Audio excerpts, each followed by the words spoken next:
కల్మషంతో నిండిన దేహం. అర్థమైందా? తనివి తీరదో, ఎన్నన్ను అనుభవించు, తనివి తీరదో. ఎప్పుడు కావాలి కావాలి కావాలి కావాలి కావాలి, వాంఛలు వాంఛలు వాంఛలు. ఈ శరీర వాంఛలు తీర్చుకోవటమే జీవిత పరమావధి అన్నట్టు ఉంటుంది బతుకు. మన లైఫ్లో కేంద్రం ఏంటంటే శరీర వాంఛలు తీర్చుకోవటమే మెయిన్ అన్నట్టు కనపడిద్దే. అలాగని నువ్వు తీర్చావా ఇంకెక్కువ అవుతూ ఉంటాయి, తీర్చే కొద్ది ఎక్కువ అవుతాయి, తీర్చే కొద్ది ఎక్కువ అవుతాయి.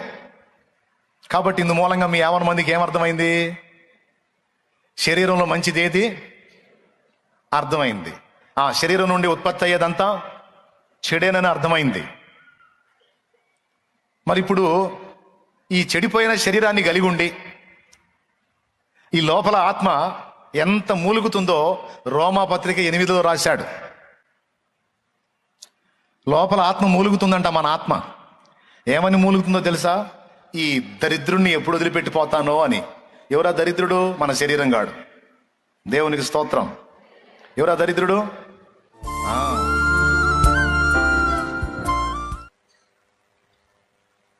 ఎందుకంటే అవి చాలా బలీయంగా పట్టుకుంటాయట మనల్ని.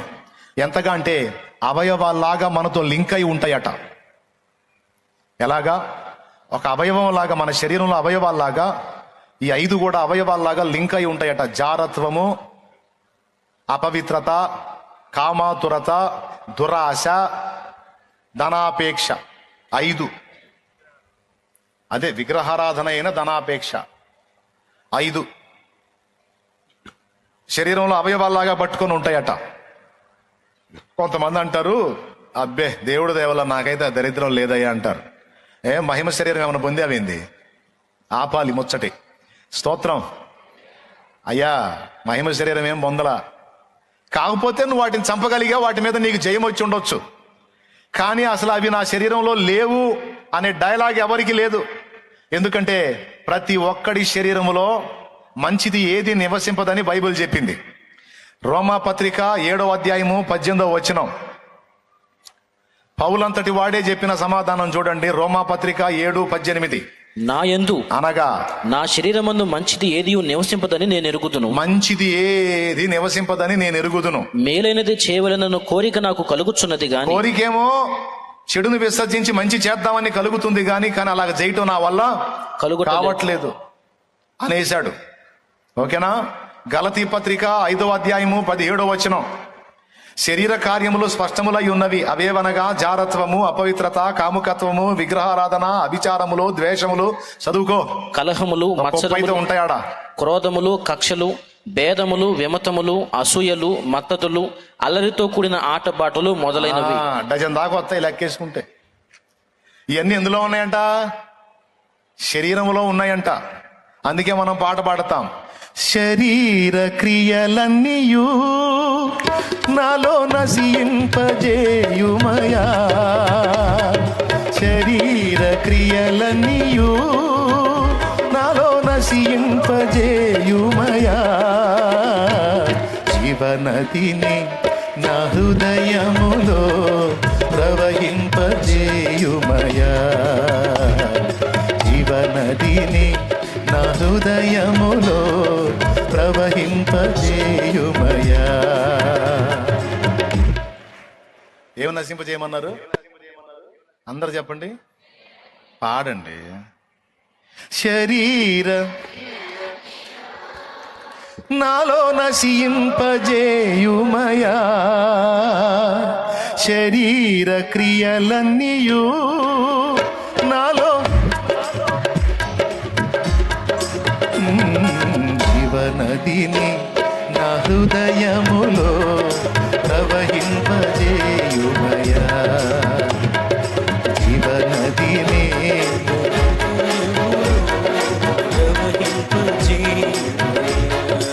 దేవునికి మహిమ. కొంతమంది అంటారు, అసలు నాకు అసలు అలాంటి అసలు అంటారు. నేను నవ్వుకుంటా. అసలు ఎవరికి పెడతావు నువ్వు క్యాలీఫ్లవర్లో? నీకు నీ శరీరంలో ఉంది ఆ తత్వం. కావాలంటే టెస్ట్ చేసి చూసుకో. తాగేటప్పుడు మంచినీళ్ళు తాగుతాం, తినేటప్పుడు మంచి ఫుడ్, తాగేటప్పుడు మంచినీళ్ళు ఉమ్మి, ఓకేనా? తాగేటప్పుడు మంచినీళ్ళు బయటకు వచ్చేసి స్వేద బిందువులు, చెమట, గబ్బు. ఏదన్నా మంచిది ఉత్పత్తి అయిద్దాం మన నుంచి, విసర్జనలన్నీ హేయమే. చూడు ఎంతమంది ఒప్పుకుంటారు? తీసుకునేవి విసర్జనలు అంటే శరీరం ఉత్పత్తి చేసేది అది. అందుకే ఇది సావనన్నా చావాలి, మార్పన్నా పొందాలి. ఇది ఉన్నది ఉన్నట్టుగా మాత్రం ఆడికి చేరదు. అందుకే దీనికి మరణం పెట్టాడు. మరణం అన్నా కావాలి, మార్పు అన్నా చెందాలి. ఎందుకంటే ఇందులో మంచిది ఏది లేదు, ఇది మలినమైపోయింది. ఇందులో అష్టవంకర్లు ఏర్పడ్డాయి, కల్మషంతో నిండిన దేహం. అర్థమైందా? తనివి తీరదో, ఎన్నన్ను అనుభవించు, తనివి తీరదో. ఎప్పుడు కావాలి కావాలి కావాలి కావాలి కావాలి, వాంఛలు వాంఛలు వాంఛలు. ఈ శరీర వాంఛలు తీర్చుకోవటమే జీవిత పరమావధి అన్నట్టు ఉంటుంది బతుకు. మన లైఫ్లో కేంద్రం ఏంటంటే శరీర వాంఛలు తీర్చుకోవటమే మెయిన్ అన్నట్టు కనపడితే, అలాగని నువ్వు తీర్చావా ఇంకెక్కువ అవుతూ ఉంటాయి. తీర్చే కొద్ది ఎక్కువ అవుతాయి, తీర్చే కొద్ది ఎక్కువ అవుతాయి. కాబట్టి ఇందు మూలంగా మీ 50 మందికి ఏమర్థమైంది? శరీరంలో మంచిది ఏది అర్థమైంది. ఆ శరీరం నుండి ఉత్పత్తి అయ్యేదంతా చెడేనని అర్థమైంది. మరి ఇప్పుడు ఈ చెడిపోయిన శరీరాన్ని కలిగి ఉండి ఈ లోపల ఆత్మ ఎంత మూలుగుతుందో రోమాపత్రిక 8లో రాశాడు. లోపల ఆత్మ మూలుగుతుందంట. మన ఆత్మ ఏమని మూలుగుతుందో తెలుసా? ఈ దరిద్రుణ్ణి ఎప్పుడు వదిలిపెట్టిపోతానో అని. ఎవరా దరిద్రుడు? మన శరీరం గాడు. దేవునికి స్తోత్రం. ఎవరా దరిద్రుడు?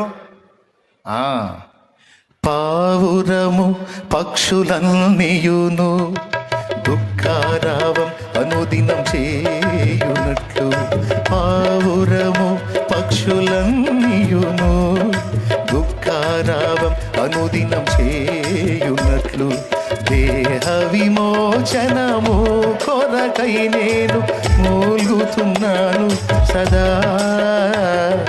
దేహ విమోచనము కొరకై నేను మూల్గుచున్నాను సదా, మూల్గుచున్నాను సదా. ఆకాంక్షతో నేను కనిపెట్టుదును, ఆకాంక్షతో నేను కనిపెట్టుదును. దేవునికి మహిమ. పావురము పక్షులు దుఃఖారావం చేసినట్టు ఈ పాడు దేహం వదిలించుకోవడానికి నేను కూడా మూలుగుతున్నాను తండ్రి అని ఆ పాట. ఎందుకు ఈ దేహం, పాడు దేహం వదిలించుకోవాలి అని ఎందుకు మూలుగుతుంది ఆత్మ అంటే, ఇదేమో పనికి మాలింది, ఆ లోపల ఉన్న ఆత్మేమో పవిత్రమైంది. ఆత్మేమో దేవుణ్ణి కోరితే ఈ శరీరం ఏమో లోకాన్ని కోరిద్ది. ఆత్మేమో ప్రార్థనకు పోదాం పదరా అంటే ఈ శరీరం ఏమో రోజు పోయేదికి ఈ వారం ఆగుదావులే అంటది. ఆత్మేమో ప్రార్థన చేద్దాం పదరా అంటే రోజు చేసేదాకా కాసేపు పండుకుందాం అంటది. దరిద్రపది ఏది? శరీరం. ఆత్మేమో కాస్త ఉపవాసం ఉందాం అంటే నా వల్ల కాదు, నాకు గ్యాసు, నేను తినాల్సిందే అంటది. దరిద్రపది. దేహం పవిత్రంగా ఉందాం, పరిశుద్ధంగా ఉందాం, పాడు పనులు చేయొద్దు అని ఆత్మ మూలుగుతుంటే శరీరం ఏమో నా కోరికలన్నీ అయ్యే, నాకు కావాల్సిందే అయ్యి, నువ్వు అయ్యొద్దంటే నేనట్ట బతికేది, నాకు కావాల్సిందే అయ్యి అనేమో ఈ శరీరం గాడు అంటాడు. ఈ దరిద్రపది అంటది. ఎక్కడో లేదు శత్రువు, ఎక్కడో లేదో, నీ దగ్గరే ఉంది శత్రువు, నా దగ్గరే ఉంది. ఏంటదంటే బయటికి కనపడుతున్న మన దేహమే పెద్ద శత్రువు. ఎంతమందికి అర్థమైంది? అయితే ఇక్కడ బాగా వినాలి, గమనించాల్సిన విషయం ఏంటంటే, ఈ శత్రువుని కట్టడి చేయాలంటే మన ఆత్మకు బలం చాలదు, మూలగటం తప్ప ఇంకేం చేయలేదు. అపవిత్రమైన పనుల్లోకి శరీరం వెళ్తుంటే ఆత్మ మొత్తుకుంటుంది, వద్దు వద్దు వద్దు వద్దు వద్దు. నాలుక మాట్లాడినంతసేపు మాట్లాడి తప్పిమని నోట్లోకి వెళ్ళిపోయింది. వీపి విమానం మోత మోగుద్ది. అందుకే నాలుగు మాట్లాడుతుంటే వీపు వణికిద్దంట. నువ్వు మాట్లాడతావే, తన్నేవాడు నిన్ను తన్నాడు, నువ్వు ఆ పళ్ళ లోపలికి వెళ్ళిపోతావు, నాకు బగులుతుంది దుర్మార్గురాలా, కాస్త కంట్రోల్ అవ్వవే అని వీపు మొత్తుకుంటుంటుంది నాలుగని. అట్లాగే ఈ శరీరం దరిద్ర పనుల్లోకి వెళ్తా ఉంటే ఆత్మ మూలుగుతూ ఉంటుంది. నీ వల్ల నేను పోతాను పాతాళానికి, నేను పోతాను నరకానికి, నేను అవుతాను నాశనమై, నువ్వు కంట్రోల్ అవ్వవే దేహమా అని మూలుగుతూ ఉంటుంది. ఎంత మూలిగి నీది ఆగిద్దా? మీకు ఆగుతుందా? ఏదండి? దేవునికి స్తోత్రం, హల్లెలూయా చెప్పండి. ఆగుతుందా? ఎద్దు దున్న రెండు గట్టి వ్యవసాయం చేసినట్టే, అదేమో ఎండకలాగిద్ది, ఇదేమో నీడకలాగిద్ది. ఎద్దు తెల్లగా ఉంటుంది, దానికి ఎండ అంత కనిపించదు. దున్న నల్లగా నీడలు తేలుతుంటుంది, అది ఎండకు తట్టుకోలేదు, ఏ కాడికి నీడకు లాగుతూ ఉంటుంది అది. అట్లాగే ఈ శరీరం పాపానికి లాగుతుంటే ఆత్మే ఒరే పరిశుద్ధతరా పరిశుద్ధతరా, దేవుడురా, భక్తిరా, ఆత్మీయతరా అని ఆత్మ అంటూ ఉంటుంది. దేవుడు లేదు భక్తి లేదాగా అవకాశం వచ్చిందే అని ఇది పరిగెత్తుతుంటుంది. ఓపెన్గా అందరికి అర్థమయ్యేటట్టు చెప్పాను కదా. ఇది అర్థం కాదా? ఖచ్చితంగా అర్థమైద్దిలే. ఇప్పుడు ఎట్లా మరి? ఎంత పోరాడినా దేహంతో దేవుని మయంపరచాలని ఆశ ఉన్నప్పటికీ ఈ దేహమును పనికిమాలిన పనులకే వాడుతున్నాం, కానీ దేవుడు ఆశించినట్టు దేవుని మహిమపరచడానికి, దేవుని మహిమార్థమై ఈ దేహాన్ని వాడలేకపోతున్నామే అన్న బాధ అందరికీ ఉంటుంది. దానికి నా సమాధానం ఏంటంటే, నీకు బలము కావాలి. ఏ బలం కావాలి? భూ సంబంధమైన బలము కాదు, నీకు పైనుండి దేవుడు పంపే బలం కావాలి. అది పరిశుద్ధాత్మ అనుగ్రహించు బలం. ఆ ఆత్మ బలము మనలోనికి, మన మీదికి వస్తే అప్పుడు కంట్రోల్ అయితే ఈ శరీరం. అప్పటిదాకా దీన్ని ఆపలేం. మద గజంబు, ఒక భక్తుడు రాస్తాడు, మద గజాన్ని బోలిందయ్యా నా శరీరం అని. మద గజం అంటే తెలుసా? మదపు టేనుగు. అది లైన్లోకి వచ్చిందంటే దాన్ని అడవి గందరగోళం చేసేది, అడవిని గందరగోళం చేసేది, దేని లెక్క చేయదు. మదపు టేనుగు. అలాంటిది నా శరీరం అని మాట్లాడాడు. మరి ఈ మదపు టేనుగుని కంట్రోల్ చేయాలంటే మావటివాడు ఎవరో తెలుసా? పరిశుద్ధాత్ముడే. పరిశుద్ధాత్ముడే. దీన్ని కట్టడి చేయడానికి కావలసిన బలాన్ని ఆయన అనుగ్రహించకపోతే ఏ నరుడు కూడా పాపమును జయించలేడు, ఏ నరుడు కూడా దేహవాంఛలను జయించలేడు.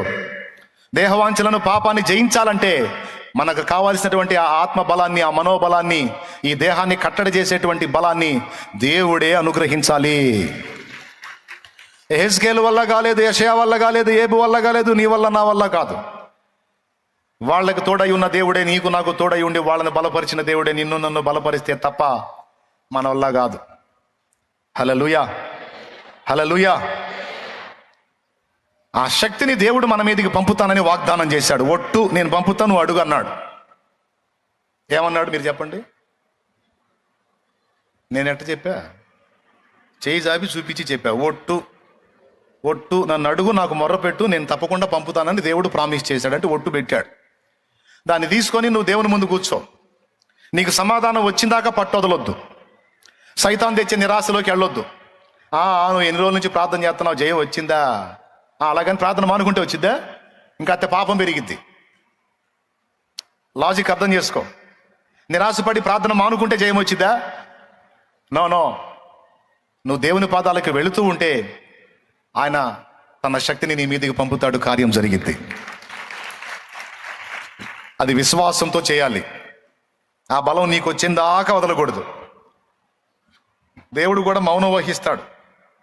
అసలు ఎంత మాత్రం నీకు ఆ పరిశుద్ధత విషయంలో తీవ్రత ఉందో ఆయన కూడా కనిపెడతాడు.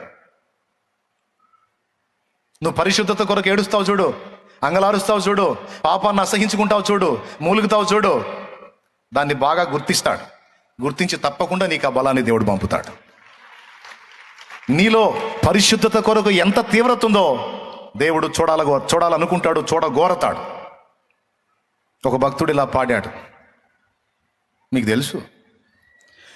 ఎక్కలేని ఎత్తైన కొండ ఎక్కించుమునను పరిశుద్ధ కొండ, ఎక్కలేని ఎత్తైన కొండ ఎక్కించుమునను పరిశుద్ధ కొండ, చక్కని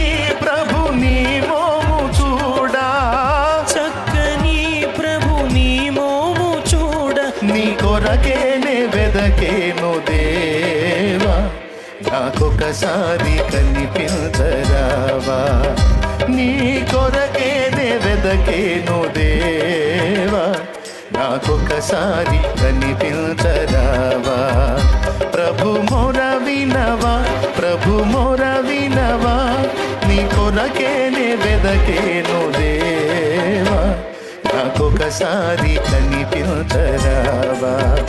నీ కొరకే నే వెదకేను దేవా, నాకొకసారి కనిపించరావా. హల్లెలూయా.